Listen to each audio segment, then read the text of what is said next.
Hey guys, what's up? This is Doctorian, and today I want to take a look at the Artifact talents with the help of the Artifact calculator. It got released today on MMO Champion. If you go to MMO Champion, it's on the front page. You can click the link and you can go to the Artifact calculator. The Artifact calculator is about the talents that are inside your Artifact weapon. Your weapon, your Artifact weapon, which you're gonna get in Legion, is actually gonna have talents. We already knew this for a very long time, but I just want to say it. So we're gonna get artifact points in Legion, and basically we're gonna get artifact points from almost everything you do. Is what I've been reading so far and hearing so far, like dungeon raids, quests, and all that kind of stuff. It's all gonna get you artifact points, and you can spend those points on talents in your artifact weapon. Now I'm gonna do one video about each class. So I'm going to start with the Death Knight. I'm going to do them alphabetically and then all the way to the Warrior. And then we're going to take a look at these talents. So today, first video, Death Knight, and let's start with Blood. Before we get into it, this is a very, very early look. Okay, it says on the website, Blizzard also said this, there are certain specs, like I believe the Feral Druid and the Demon Hunter tank don't even have an artifact, are not in the artifact calculator yet, so we can't take a look at those. So we're just gonna take a look, but also the numbers in there. Okay, nothing is decided yet. Everything is open to change. It's just general. It's just ideas they have. It's kind of, this is in the general way they want to go. But keep in mind, everything is subject to change. The numbers are not decided yet. They're also subject to change. This could change a lot, but I just want to have a look at there and see if there are some cool stuff. So, Blood Decay. Let's start with that. Now, if I'm correct, at level 100, very early in Legion, we're gonna get our artifact weapon, and then we can choose to start from Umbilicus Eternus or Unending Thirst. So those are probably one of those two you're gonna choose to start off with. Now the first thing I want to say is that I'm gonna call these elite talents because they have the golden dragon around them, and I'm gonna call talents like this special talents, since apparently there is something special about them, and we'll take a look at them later on.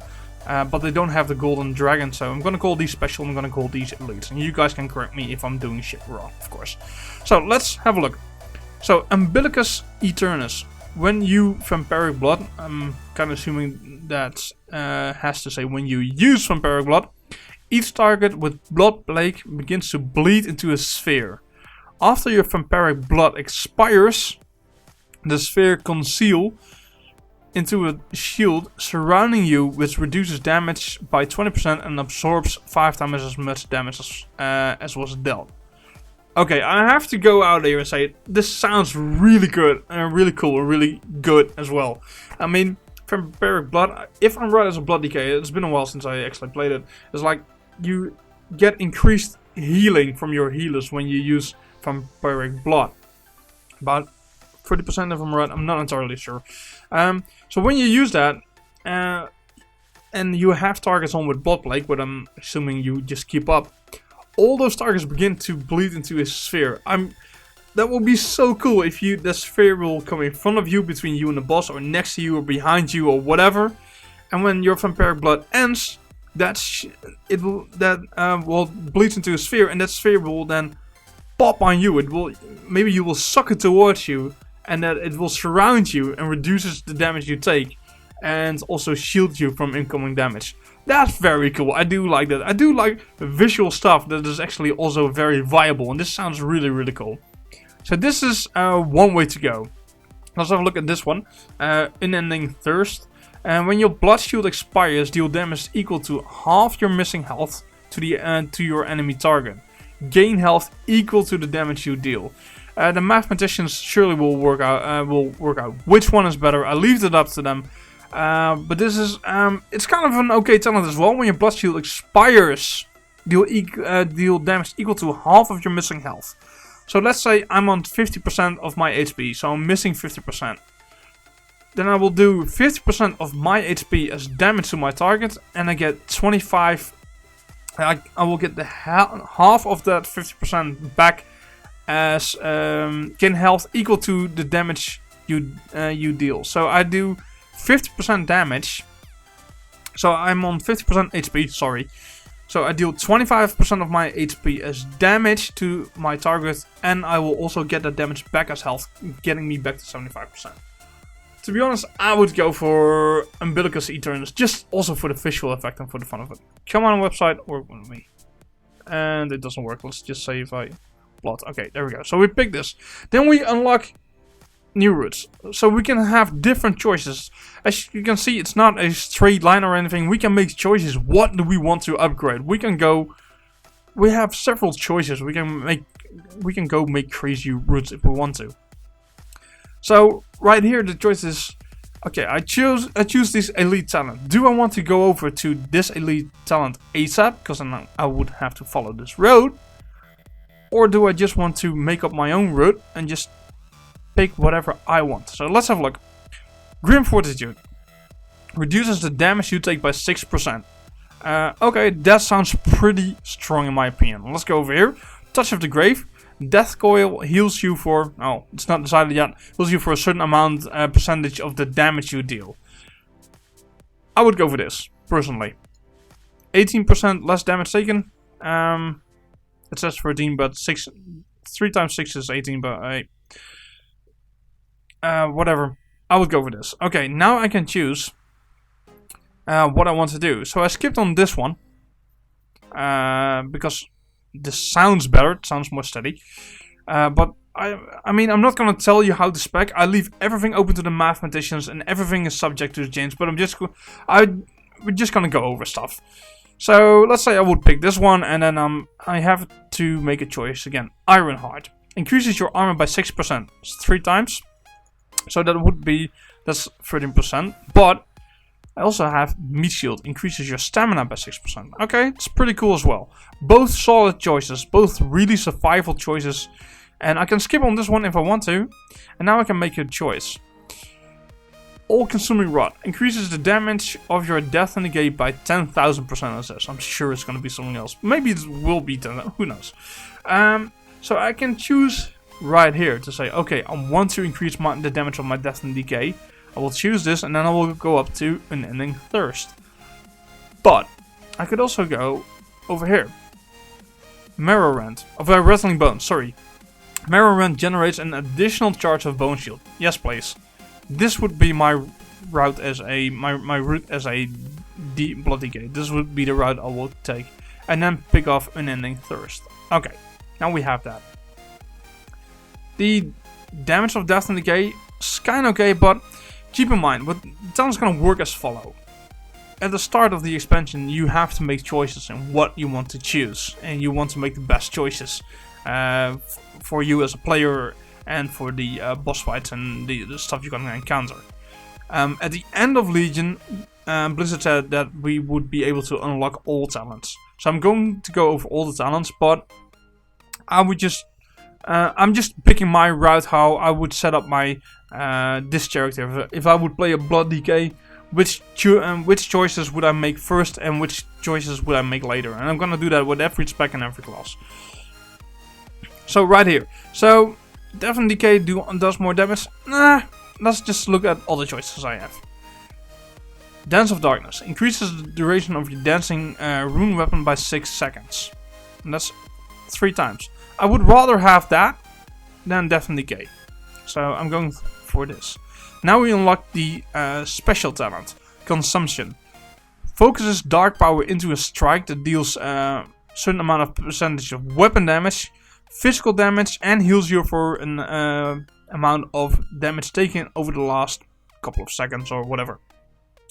And it has minimum percentages of minimum and maximum health. Okay, so this sounds really cool, by the way. Let's just think this over about a visual. Of course, I'm gonna pick this. I hope this is going to be focuses dark power into a strike that deals an amount of weapon damage, physical damage, and heals me for a amount of damage taken over a certain period for a minimum of a percentage of my health. Very cool. But let's go over the visual. I hope when you choose this consumption, that when you use this, that when you raise your blade as Death Knight, that you can see dark shadows pulling into your sword, and then you just know like, oh, consumption is happening, and that you're it's an active mitigation, so we'll be it's an ability we're gonna use, and then your dark will be surrounded by a dark cloud, a dark sphere, and then you strike with your weapon. That would be cool as fuck. I hope it's gonna look something like that. So now we have this, we chose this talent. Okay, let's move on. Vampiric Fangs increases the maximum hit points granted by vampiric blood by an additional percentage, and increases healing received by an additional percentage. Sounds like a really good choice. Let's go over here for a moment. Increases damage dealt by your blood strike by 20%. Again, a DPS upgrade. So right now I can choose Vampiric Fangs or Vein Render. But we also have Mouth of Hell. Your dancing rune weapon summons a second copy of Maw of the Damned. I'm not sure what Maw of the Damned is yet. I think it's a new ability. Personally, I would go with Vampiric Fangs. It's a survivability upgrade. Okay. Then again, choices. Bonebreaker now unlocked. Increases the damage of your Marrow Rend by 10%. I would go first of Maw of the Damned, Mouth of Hell. I would go for that first, and then unlock Bonebreaker. And basically why? Because this sounds very cool. That's just it. But if this is bad, I would go for this as well. It's just, I'm just going over this route. I don't know. This is very subject to change, even for me. I mean, everything is subject to change, but damage, if damage is needed, I would pick Bonebreaker. But I don't know how good Mouth of Hell is going to be, so yeah, it's kind of, we have to wait and see how it's going to work out. Then we have, oh Christ, seriously? Gogu, I'm so embarrassed right now. Gogulopathy. Increases the damage dealt to your blood plague by 20%. Okay, so we have 20% increased blood plague left, or we have blood strike damage increased. Let's just go with blood strike, and then we unlock skeletal shattering. Your bone shield now has a chance equal to your critical strike chance to prevent 50% of the damage hit. Yeah, we need to take this. So this is how my route right now would be, and it's all subject to change to the numbers change to what the mathematicians I'm going to work out what's going to be best. And then as final we can unlock this talent, and then we have everything, and then we can also go for this. So choices to make. As you can see, several routes to take, and I think some fun talents in there. It's okay. It's pretty good. Pretty cool. So yeah, you can make some DPS choices, some survivability choices, and Umbilicus Eternus sounds really cool. I do like that. Let's head over to Frost. So here we can see the Frost blades, the dual wield blades in the background. And again, choices to make. I need something to drink. One sec. My throat is kind of bad right now. Let's go over the Blades of the Fallen Prince. Oh, so again, choices to make. I don't know where to enter. I think we can enter from here or from here. I'm not entirely sure. I don't know yet. We'll see. Let's just go. Let's just start from here, just for the sake of this video. Cinder Ghost of Fury. Instant. We have no clue what it does. At least I don't. Anyways, let's just pick it. It sounds cool. Let's hope Cinder Ghost of Fury is like you summon a Frost Drake to assist you or something. Would be cool as hell. I don't know. I'm just spitballing here. Let's just go with that. And let's have a look at the choices we got. So we have Blast Radius. Increases the damage dealt by your Howling Blast by 20%. Okay. Or we can go for Death and the Smell of the Roses. Death and Decay deals 10% more damage and lasts a certain amount of time longer. So Blast Radius or Smell the Roses. I would go for Blast Radius. Increasing your Howling Blast, yeah, please do. So now we can go to unlock this talent row in separate choices. So let's go over them. Chill of the Grave increases the range of your frost strikes by, well, it says 0 yards. It's probably going to be something like 5 yards or something. That could be very interesting for some boss fights, because melee can be a little bit of clusterfuck and to give you some more space, and that's could be a very solid choice. But let's go over here. Ambidexterity increases offhand damage dealt by Frost Strike and Obliterate by 20%. Yes, DPS increase. I want that. Okay, let's move down and let's check this out. Cold as Ice increases your frost damage dealt by 6%. Kinda mandatory, isn't it? I mean, those are just choices you have to make. So far, it's kind of boring. It just increases increase damage. Okay. Let's go over here. Frozen Skin. Reduce your damage taken by 6%. Can be a very valid talent. Can be very good. Ice in Your Veins. Increase the healing of Death Strike by 200% while Icebound Fortitude is active. Icebound Fortitude is a cooldown which reduces all of your damage taken by 50%. If I'm right from the top of my head. This could be very good because you have that cooldown up, but you can also heal for 200% better with your Death Strike. So that seems like a good choice to go. Increases the range of your Frost Strikes. Yeah, I'm gonna pick that as well because that could come in very handy. Then we have reduces your damage taken. Can be very good, but how about this? Increases the critical strike damage of Obliterate by 20%. Yeah, I want that. So, to be honest, if I want to increase my DPS first, I'm gonna reset it for a moment. This would actually what I would choose. This would be my first route to improve my DPS first. So let's go over here. So we have chosen nothing but Boots, increase the critical strike damage of your Obliterate, and then we're going to this because then we unlock Frozen Soul is now unlocked. When Remorseless Winter expires, a burst of frost damage is released. Damage is increased for each enemy hit during Remorseless Winter. Okay, that's pretty cool. So, it doesn't say anything about numbers, but it sounds very good, so I'm going to pick Frozen Soul. As you can see, we have multiple choices again. So, let's have a look down this road. Your active, the sound of inevitability. Your active diseases have a chance to trigger runic empowerment. That sounds really good. More, I don't know how, if we're still gonna have Blood Tap or Death Tap to get the runes, Rune Tap, whatever it's called. I forgot about the name. I'm sorry. You can have, I think it's Blood Tap that you restore runes to Death runes, but I'm not sure we have that as Death Knights anymore. But if we don't, then this would be a very good choice. Your active diseases have a chance to trigger Runic Empowerment. Runic Empowerment increases your Runic Power generation. So let's pick that. But let's continue down this road, because we know this is reduces damage taken, increasing the healing of Death Strike, range of Frost Strike, then Magic Shell now clears debuffs when activated. Okay, still not, for DPS wise, this is still the best route to take so far. Let's go over to Crystalline Swords, another elite talent.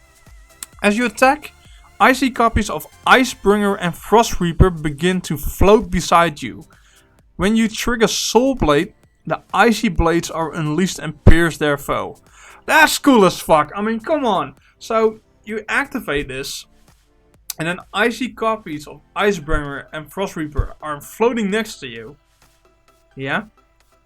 And then so you're building this up. There's an ability you build up. So you're gonna use Crystalline Swords. Then those copies are building up, and then when they're fully built up, you're like, okay, time to release this shit. And then you trigger Soul Blade, and then the icy blades are piercing your foe. That's cool as fuck. I like that. Sounds, again, visual combined with some very valid stuff. I really do like that. It's not only visual, but it's also an upgrade to your damage, to your gameplay, and it also is going to look cool. Sounds very cool. Let's put it that way. So, right now, more choices to make. Overpowered is our next choice. Your Obliterate has a chance to generate 6 more runic power. More runic power is always good, so let's pick that. Now we move up here. Increases the effectiveness of your Razor Ice Rune Forge by 75%. I believe that's that's one of the runes you can put on your blade. I didn't play Frost for a very long time. Please forgive me. I didn't play Deathknight over a very long time. I didn't play it since Mob. I'm sorry if I'm my memories of the Deathknight, all the names and abilities is a little bit vague.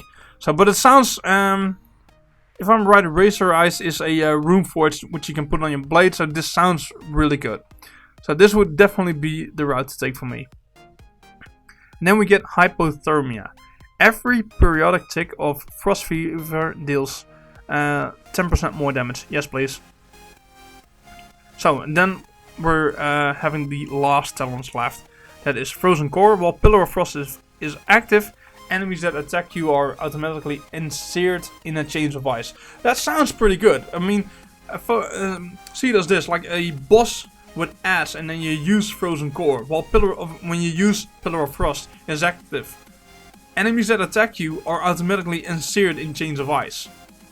I think that's gonna look very cool. Seeing a chains of ice through those ads to the boss, that would look really cool. So then we have Mirror Ball, Anti-Magic Shell, now clears debuffs when activated. And then we have all these other abilities I already went over.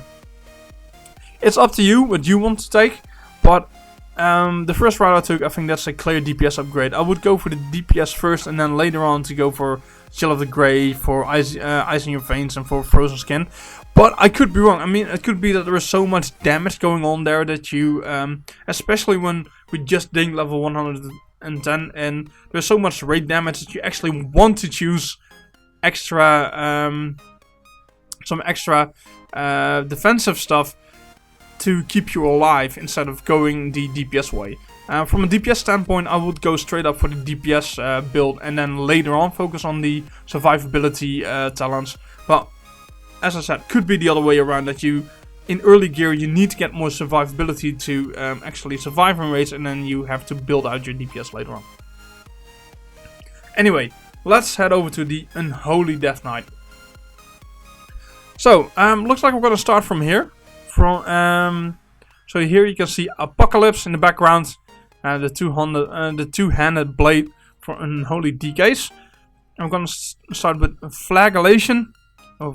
I think that's how it's pronounced, not otherwise you guys can comment and laugh at me in the comments. Death Coil applies a debuff that increases Scourge Strike damage by 50%. Okay, sounds like must-have choice. So, Death Coil applies a debuff that increases Scourge Strike damage by 50%. Big DPS upgrade for your Scourge Strike. Okay, now, choices to make. Deadliest Coil. Increases the damage and healing of your Death Coil by 10%, and that's 3 times. Okay. Or Deadly Durability. Reduces damage you take by 6%. Again, from a DPS standpoint, I would go for Deadliest Coil. So let's go over there first. Then, we have 2 choices. Unholy Endurance. Reduces the damage you take from area of effects by 10%. Okay, and that stacks up 3 times. Then we have Gravitational Pull. Enemies you death grip are rooted for 6 seconds. That's not really something I feel like mandatory during raiding. Maybe there are some encounters this can become really handy, and kind of depends on the dungeons and on the raid encounters we're gonna get. But I would go for Unholy Endurance. But to be honest, if I have to choose for survivability, this is Area of Effect or reduces damage taken. Overall, this sounds kind of good as well. So let's just take a further look, because if I take Deadly Durability, which is kind of better than Unholy Endurance in my opinion, I have to go through Rotten Touch to get to the special talent. Rotten Touch increases the improved damage generated by Festering Side by 75%. Yes, okay, that's a DPS increase. So at this point, I would go for Deadly Durability, then go for Rotten Touch, and then go for the special talent, and you will know us by the Trail of Our Dead. That name though, that is cool as fuck by itself. And you will know us by the Trail of Our Dead. Pretty cool. But look what it does. Your attacks have a chance to summon an army of the dead. What? My attacks have a chance to summon an army of the dead? Yes, give me that shit. That's cool as fuck. So, it doesn't say if it's auto attacks or special effects. I don't care. Like, you're DPSing, yeah? And your attacks just have a chance to summon an army of the dead. Jesus Christ. Let's say this thing procs. I think you got about 8 undead mobs. Let's 8. I think your army of the dead is about 8 mobs if I'm right. So let's say this thing procs 3 times in a row. You got very lucky, and you have 24 of those 24 mobs of army of the undead beating at the boss. Hell yeah! Give me that now. So cool. Unholy Deathknights. That's a really cool talent. Oh my god, so cool. And that name. And you will know us by the Trail over that. Very cool. Okay, let's move on. Unholiest of the Unholies. Okay, increases the damage of your Unholy Blight by 10%. Yes, give me that. Again, a DPS increase. I mean, I know this is pretty boring. Just upgrades of your abilities. But nonetheless, stuff you want as a DPS. So, and then we are here. Armies of the Damned. Ghouls summoned by Army of the Dead. Hello, together with this talent. That's gonna be cool as fuck. So, Armies of the Damned. Ghouls summoned by the Army of the Dead now apply additional effects when using their claw. Yep, I want that. So imagine that. And you will know us by the Trail of Our Dead is proccing. And that now you're getting additional effects from the ghouls when they're using their claw. I hope they're leaving some and visual as well. I'm hoping they're leaving some unholy, some infected bleed effect or an bleed effect onto the boss, and that you would actually see those claws hitting, and then you see infected scratches on the boss. That would look cool as fuck. I like that. This is just me. I don't know if it's gonna look like that, but that would look cool as fuck. So yes, please, I want that. Okay, let's go over here. Runic tattoos. I do like the sound of that. Increases your maximum rune power and runic power generation. That sounds like a good DPS increase. More runic power, more runic power generation equals more DPS in my eyes. But let's go over here. Scourge of the Unbeliever. Your Scourge Strike has a 20% chance to refund a rune. The mathematicians have to point out which one is better. So I have to make a choice here, but I'm gonna make my choice to which elite talent is best. So we have here Double Doom. Sudden Doom grants you 2 free death coils. Okay, that's pretty cool. Let's go over here. The Shambler. Your attacks have a chance to summon a super zombie that shambles forward and explodes. Oh my god. That's so cool. So our attacks having a chance to summon a Army of the Dead. The Army of the Dead gets an increased, an extra additional effect when they're using the claw. And now you summon a super zombie that shambles forwards and explodes.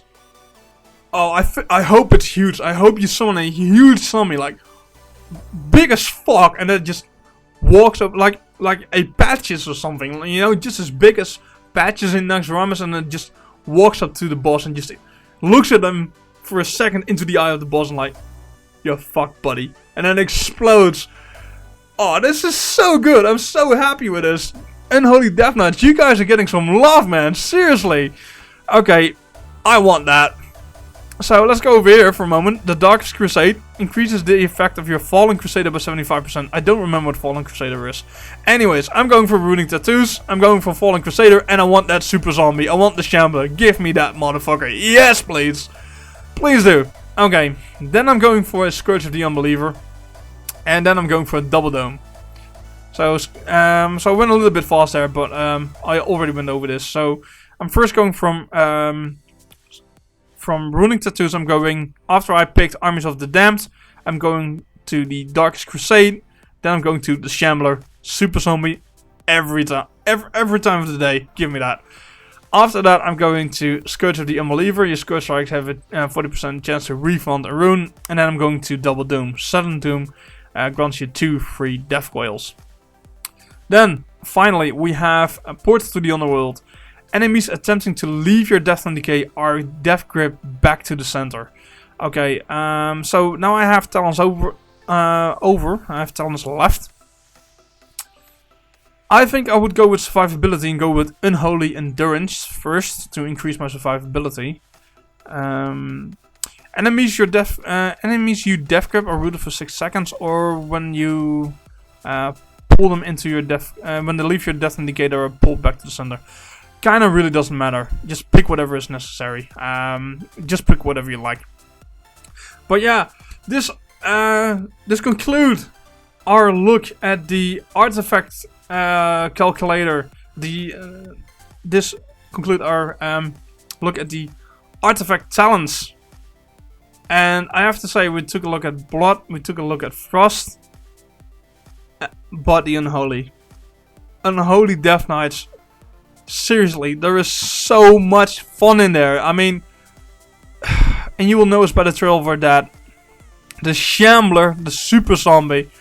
Come on, Unholy Deathknights are. I mean, I have to say it, from the Blood and the Frost artifacts talents, the Unholy is getting the most spectacular talents by a long shot. Very nice. I'm very excited. It almost makes me want to play in Unholy Deathknights. Summoning extra armies of the dead and summoning super zombies? Fucking hell. Unholy Deathknight's gonna have a great time. It's gonna look, visual is gonna look amazing.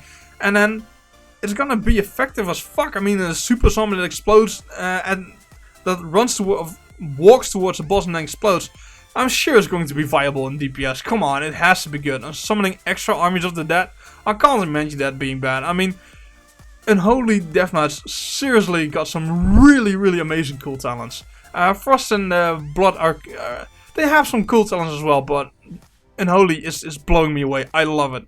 Anyways, I hope you guys enjoyed this video. If you did, please give it a thumbs up. If you like my content, please subscribe to my channel and let me know in the comments down below. What do you think of the artifact talent so far? What we're seeing, and please forget about the numbers and all the number crunching and balancing stuff Blizzard has to do that. It's all subject to change. But what are your first impression? I mean, especially going on like the extra stuff, like just for an example, the Unholy talents of summoning an extra army of the dead in a super zombie. Do you like that stuff? I do like that. I'm hyped as fuck for shit like that. I love that stuff into the game. Let me know. Do you like it? Do you hate it? What is your opinion? I'm really curious. Anyways, I thank you guys very much for watching. I really appreciate it. This is this guy from Drenthe, wishing you all a very nice day. Thanks for watching, guys. Bye bye.